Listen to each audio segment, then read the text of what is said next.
Bonjour, c'est Marie-Pierre, formatrice en coaching humaniste global. Aujourd'hui, je vous partage un des piliers centraux du coaching humaniste global, c'est la méthode POSA. Alors, dans chaque intervention en coaching humaniste global, eh bien, comme le dit le nom, l'humain est placé au centre, la personne est placée au centre dans sa globalité.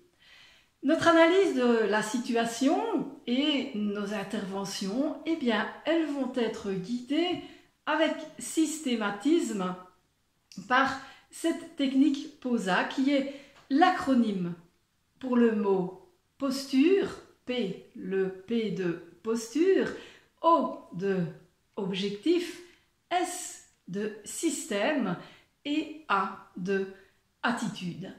Alors, imaginez, vous avez la personne qui est au centre et vous avez le P, le O, le S, le A.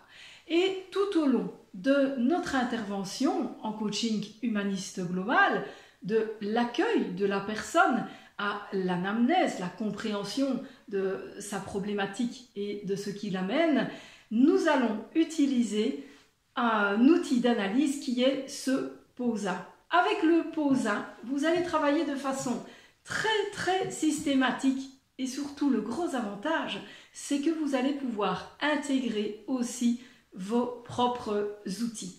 Alors, des outils, vous allez en apprendre et en acquérir la maîtrise lors de cette formation en coaching humaniste global et à chaque outil, vous verrez qu'il y a une réflexion et un apport pour le POSA. Alors, donc, le P de posture, c'est analyser et comprendre quelle est la posture que la personne prend dans ce qu'elle vit, dans la problématique qu'elle rencontre. On va utiliser, entre autres, des outils d'analyse transactionnelle. En analyse transactionnelle, on se demande si on se positionne dans une relation, plus dans une posture d'enfant, posture d'adulte et une posture de parent. Ça vous paraît peut-être un peu simpliste, mais détrompez-vous, c'est un outil de décodage et surtout d'intervention pour modifier la dynamique des relations qui est très efficace, très pragmatique et très puissant. Donc, dans toute situation, on va analyser la posture de la personne et voir comment elle peut agir si nécessaire sur cette posture. On va travailler sur les objectifs. C'est la deuxième lettre, le O. O de objectif. Alors, sachez qu'il y a énormément de pièges dans la pose des objectifs et que se focaliser sur un objectif qui n'est pas le bon, eh bien, peut détruire une personne. Et donc, on va apprendre à analyser un objectif qui est amené à le visiter en profondeur, entre autres par un travail sur les valeurs avec la personne et définir avec elle un vrai objectif. Parce qu'il y a énormément de pièges comme de confondre but et moyen. Donc travail sur les objectifs, sur leur définition et sur les pratiques qui vont permettre de l'atteindre. Alors, le S, c'est le S de système.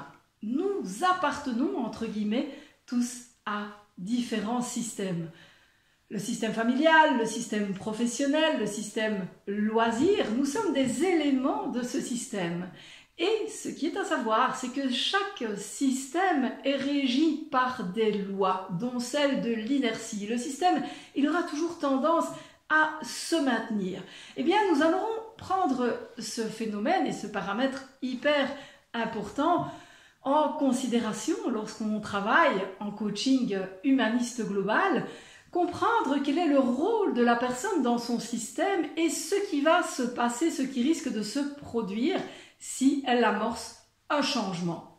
Donc ça, c'est l'étude au niveau du système. Et enfin, la quatrième lettre du POSA, c'est le A. C'est le A de attitude.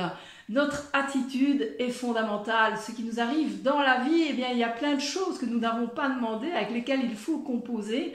Mais la seule chose qui nous appartient, c'est la façon dont nous percevons notre attitude. Et dans le coaching humaniste global, nous allons travailler sur cette attitude du coaché vis-à-vis de son client, mais aussi attitude en tant que coach de soi à soi. Voilà, je vous reviendrai plus tard avec d'autres notions du coaching humaniste global avec grand plaisir pour les partager avec vous. À bientôt.